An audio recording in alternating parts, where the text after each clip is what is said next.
Well, the way we've scanned the school is as it is right now, but we have actually done some computer reconstruction work. So we've basically used computer gaming technology to reconstruct what certain rooms like the chapel and the dormitory would have looked like when the school was in use. So that's been basically done using a combination of historic photos, but also backing and forthing with some of the survivors. So we would do a reconstruction, a computer reconstruction. We would show it to the advisory committee, and they would say, oh, you know, the pews were a little bit higher, or we didn't quite get the floor color right, and so on, because of course the historic photos are black and white. And by moving back and forth, we managed to get an acceptable computer reconstruction of a space like a dormitory. Well, we may actually be expanding it to Australia. We had some visitors just before COVID from Western Australia, and they're doing a similar kind of a project, but with Australian mission schools. So that's the Australian equivalent of residential schools. So we're very interested, and they're interested in potentially partnering on a collaborative project along these lines.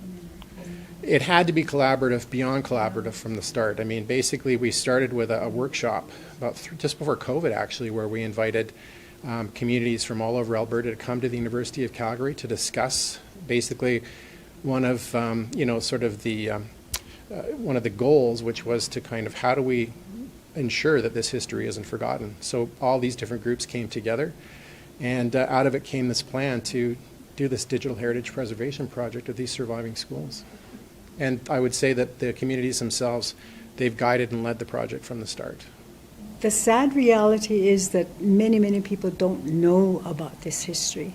And we don't want people to think it was a figment of our imagination.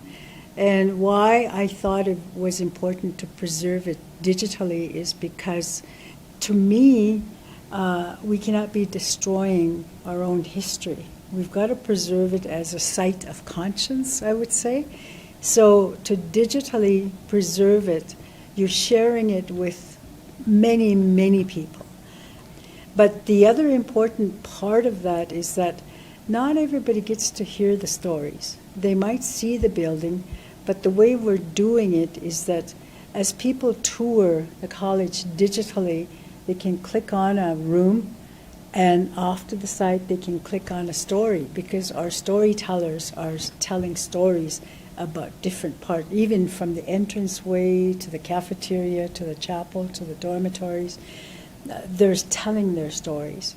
And so we're sharing what really happened there from the people who actually experienced what happened. Growing up, it was never explained. My mom went to Old Sun Residential School. My dad went to St. Joseph's. All my older relatives, my aunties, uncles, grandparents, all went to residential school. Growing up, they never ever talked about their experiences of what they went through. So we didn't really know what they went through. The way I see it, our people need to hear these stories of what they went through, because, like Vivian is talking about, it's not a figment of our imagination, you know.